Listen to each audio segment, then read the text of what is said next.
C'est une très bonne transition pour passer à la deuxième partie. Donc on a parlé d'adversité, on a essayé de situer les différentes origines de l'adversité et puis répondre aussi à tous ceux qui pourraient penser que dès qu'il y a un mal, dès qu'il y a un problème, ça vient du diable. On a dit que l'adversité pouvait être une formation, une épreuve envoyée par le Seigneur pour nous amener à nous rapprocher davantage de lui, pour corriger certainement des choses aussi qui sont en nous, pour éprouver nos sentiments vis-à-vis de lui. Et là, je voudrais, juste avant de passer à l'avantage que nous avons en tant que chrétiens face à l'adversité, vous poser une question, mais ça c'est une question qui s'adresse aux chrétiens que vous êtes. Quelle est la plus grande adversité que vous ayez vécue en tant que chrétien ? Si vous souhaitez le partager avec nous, parce que je pense que ça pourrait, ça pourrait édifier aussi les personnes qui sont en face de nous et qui nous écoutent, parce qu'ils vont dire, c'est bien, ils parlent, mais qu'ont-ils vécu de si difficile pour que nous puissions croire au témoignage qu'ils donnent ? Donc je laisse la parole à chacun. On dirait que ça vous surprend, mais je vous assure que c'est vraiment important que des gens puissent savoir que vous avez vécu une telle épreuve et que vous soyez aujourd'hui ici avec nous en train de témoigner.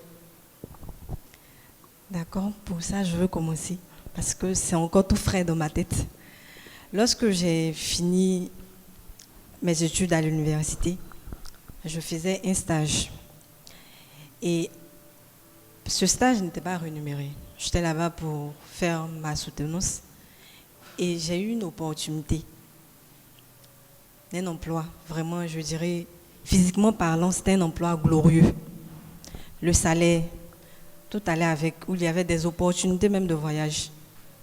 Et ça, je ne l'ai jamais partagé publiquement parce que sur les réseaux sociaux, je me dis, si je parle de ça, les membres de ma famille peuvent me dire, mais tu nous as mis dans la misère. Parce que cet emploi, effectivement, j'ai fait l'entretien, c'était bien. Mais quand je suis arrivée à la maison, dans mes prières, le Seigneur me disait, ce travail, je ne veux pas. Ils vont t'appeler, ils vont te donner le poste, mais je ne veux pas. Parce que lorsque tu vas accepter ce poste, ce pourquoi, moi je t'ai envoyé dans ce monde, tu ne pourras pas le faire. Et puis c'est même pas sûr même que tu puisses faire les messes. J'avais lu les conditions, en tout cas c'était un emploi vraiment glorieux. Je veux taire le nom de l'institution parce qu'on ne sait jamais.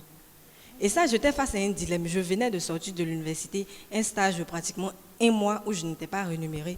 Et moi, je vais faire un entretien où vraiment le jury, je dirais, ils étaient quatre grandes personnes, une dame. Ce n'étaient pas des personnes de mon âge. J'ai dit, mais j'avais la conviction qu'ils allaient m'appeler. C'est quoi que toi, tu me demandes comme ça, Seigneur? Je ne comprends pas. J'avais maigri, vraiment. Je ne comprenais pas. Et effectivement, un mois après, pendant que j'étais à mon stage, on m'a appelé pour aller faire un deuxième entretien. Et le deuxième entretien, quand on m'a dit c'est ici que tu dois venir faire le deuxième entretien, j'ai compris que ce n'était pas du jeu. C'était pas n'importe quel travail. Mais là encore, le Seigneur me disait, tu n'iras pas à cet entretien parce que ce n'est pas ce travail que je veux pour toi. Donc là, je fais comment? On te dit, ils vont te donner passeport, tu vas voyager. Tu vas avoir l'argent, tu vas prendre soin de ta famille. Tu fais comment? Moi seul, j'étais dans ma chambre, je maigrissais, je priais.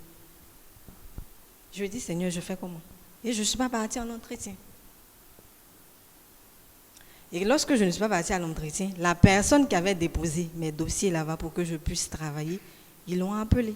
Ils lui ont dit, mais ta fille, elle nous a épaté à l'entretien, on la veut, elle n'est pas venue. Mais je vous assure que les difficultés que j'ai rencontrées à cette période de ma vie, je dis, mais Seigneur, si c'est pour te suivre, pour vivre ça, c'est que ça veut dire quoi? Mais à cette époque-là, je comprenais que quelque chose grandissait en moi. Je commençais véritablement à comprendre ce que c'est de donner sa vie au Seigneur. Et ça nous emmène à renoncer. Ça, c'était une adversité parce que je pensais pouvoir cacher, mais mes parents l'ont su. Donc, durant cette période-là, j'étais vraiment déboussolée. Mais parce que mon avantage, comme je le disais tout à l'heure, l'avantage que nous sommes venus révéler aujourd'hui, c'est le Seigneur Jésus-Christ. Il m'a permis non seulement de continuer dans ce stage qui n'était pas rémunéré, mais aujourd'hui de me faire la grâce d'avoir quelque chose où je sais que c'est à la sueur de mon front. Parce que le Seigneur lui-même a voulu. Et dans ce travail, il me permet de le glorifier toujours et de me sentir béni. C'était une adversité, j'ai refusé, mais le Seigneur ne m'a pas abandonné. Il a toujours répondu et il répond toujours.